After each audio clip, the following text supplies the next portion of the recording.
Hey, hi, hello, and good morning. Welcome to my little spiel about how your kids are holding you back. Good morning. I'm getting ready to go to the gym right now, and I just have a little message for everybody because it's something that really weighs on my mind an awful lot, especially when it comes to talking about fitness and getting into shape. You know, especially as mothers, we really face this difficult challenge of an extra obstacle, I would say, or, 5. It depends on how many children you have, whether or not you have somebody around to help you, and just overall, what you are willing to do in order to achieve what you want. So, something that I've noticed, especially on YouTube and Instagram, is the lack of people talking about fitness as a parent.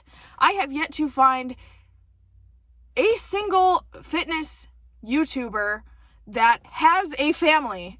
You know what? That's a lie. Last night I found one, and it was a man, and he had not yet had his baby yet, okay? So that was a fitness going into parenthood. It's not so much fitness built around parenthood, and that is what I want to talk about right now because I am still looking for like a mother fitness anyone.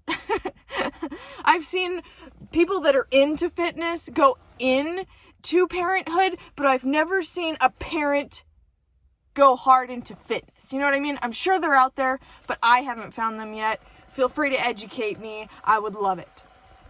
So now on to the topic at hand, which is why your kids are holding you back. And it's probably not what you think it is, or maybe it is, but it's primarily the fact that you are making them an excuse for everything. Oh, I don't have time. Oh, I can't eat what I need to eat in order to lose weight because I gotta cook for my kids. I gotta cook for my family, and they don't eat everything, so there's always food left over, and I always have to eat everything. It's always so tempting. I don't have the time. I gotta go do this and this and this every day. I just am so tired at the end of the day. I don't have an extra 5 minutes to do anything. And you know what, honey? You're lying to yourself. You do have time, you just haven't prioritized it enough to make it to where you have the time. You're not making the time, okay? And I'm sure everybody's just gonna jump all up in arms because I'm calling you out, sweetheart. It is true. You can do just about anything if you are willing to set the time out, put it in your schedule, and make it happen. Anyone and everyone that has accomplished great things against all odds, because it is possible, is because they just took small chunks, made baby steps, made it happen, stayed consistent, laid their boundaries, and followed their own rules. This is a huge thing. So many people want to set rules for themselves and then not follow them, and then get upset when they don't see the results that they want. Reality.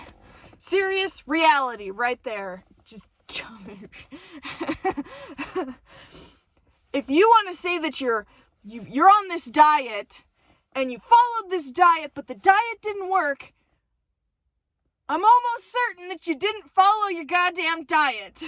I'm like 95% certain that you didn't follow your diet or your diet is shit. But usually it's you. It's your compliance, your lack thereof, or you just don't have all the details, and that's fine. We all learn. You come and go with. You just got to keep trying, all right? The key factor of success is failure. 99% of success is failure. I'm going to go there. You have to keep failing until you reach success. Success isn't something that you see and then you just grab it and you got it and you're like, yeah! No, nobody would appreciate success if that's how it worked. Nobody. You have to actually set your eyes on it, and then you have to fall down 5 million times before you reach it. And then it's like, yes, I got it. See what I got? I got that success. Okay, it's not as simple as one day you want it, the next day you got it. If you did, it wasn't a big enough goal, you're going to make a bigger one. You're going to keep going, okay? That is also the key to success is small goals, baby steps to get to the top of the ladder. There are steps to be taken. But with kids, you gotta stop allowing every tiny little thing that they do, that they need, getting in your way, okay? You need things too, honey. You need things too. You are allowed to set 15 minutes aside to go for a walk. You are allowed to set an hour to go and have someone else watch your kid for an hour so you can go and do 30 minutes of sweating and 10 minutes of cooling down. You are allowed, okay? And if you aren't giving yourself that time, then this is something that you need to work on, something that you need to learn. If it's something that you really want, you are going to get there. If you don't really want it, you're going to make excuses, okay? Let that sink in.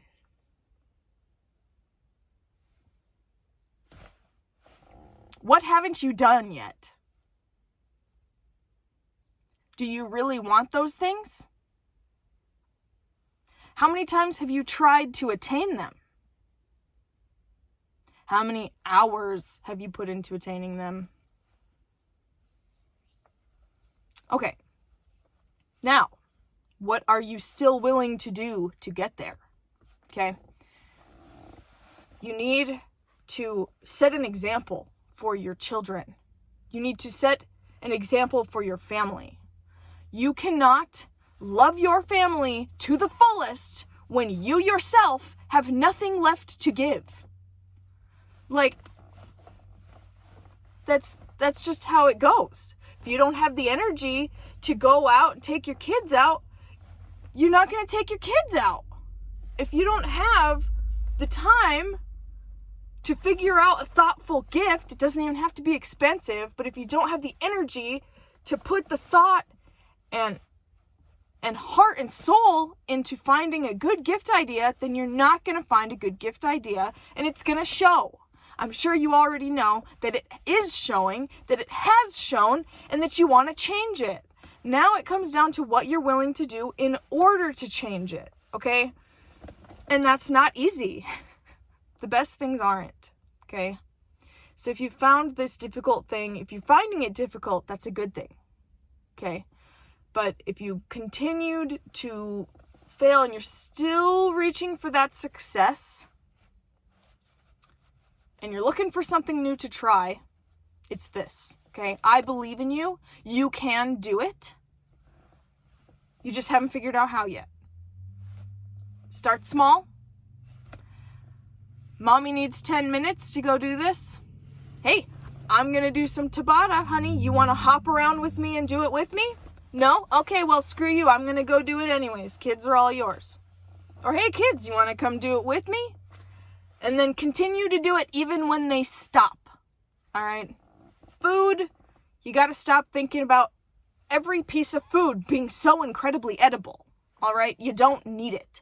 Just because it's there does not mean it needs to be eaten. You aren't saving any starving children by overeating. Okay? This took me years to get over, okay? Anytime there was any extra food, I felt obligated to eat it because I couldn't handle the thought of it going to waste. But you want to know what? It wasn't helping anybody for me to eat it anyways. In fact, it was making it even worse because then I was just gorging myself when other people didn't have the ability to even meet their basic needs. All right? Respect yourself as well. Don't let the guilt of something else cause you to also harm yourself more. It's a double whammy. You just keep hitting yourself over and over and over again. Oh, I feel bad about this, so I'm going to go do this. And now I feel guilty because I went and did that. And now I got to do something else. And then that makes it's a vicious spiral. Vicious spiral, yes, indeed. So you need to work yourself up. Work up that stamina to setting those boundaries.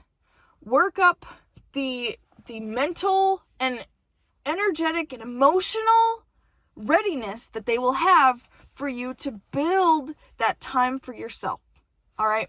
Teach them what it takes to build time for themselves too. Some kids are very needy, okay? They'll have different needs, sure, but sometimes if you find that your kid can't handle being without you for 5 minutes, you know, you'll know your kid, but you also know you. If you're getting tired of it, if you're exhausted, if you don't feel like that you can engage with them in a happy, engaging manner, eager, positive, then you need to look at what you need. Because you need things too, sweetie. You do. Don't stop ignoring yourself. Stop setting goals for yourself and then just letting them go away. You need to push for them. It's not going to be easy, but you need to push for them. Okay, not all food needs to be eaten. Kids' food can be kids' food, and typically, let's be honest, kids don't usually like the healthiest of things, so you don't need it. Okay, you need to start making something for yourself, and then separating it from what the rest of your family eats, if necessary. If they're not willing to eat as healthy as you are, then you need to go ahead and just make something for yourself. It's not that hard, okay? Meal prepping is an asset. I can't even preach about meal prepping enough. That was the difference between my first 4 years of dieting and the last year and a half, which is when I actually started seeing success. I know everybody rolls their eyes at meal prepping, but I'm telling you what, it's that cliche thing. Cliche things work. Stop. What do you want to say? How do I want to say it? Stop knocking it? Yeah, stop knocking the cliche things, because there's a reason they're cliche. They get repeated because they're so effective. Okay? If you find a cliche thing that doesn't work, go ahead and let me know. I don't know yet, but it's just a good reason to tell you to comment. If you like this, if it motivated you, go ahead and give me a like so that I know that you want more kinds of things like this. Or not, hit the dislike. It's whatever. It's the same thing. It tells me what is good or bad. The title might be kind of clickbaity, but I do think it's still incredibly relevant to the topic. Love your kids. Your kids are awesome, but you need to let them motivate you. Stop letting you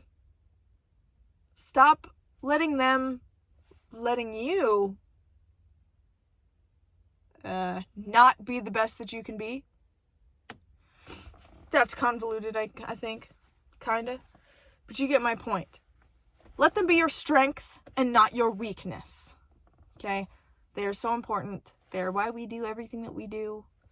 But you need to learn that sometimes what you want is more important. Okay, thanks. Bye.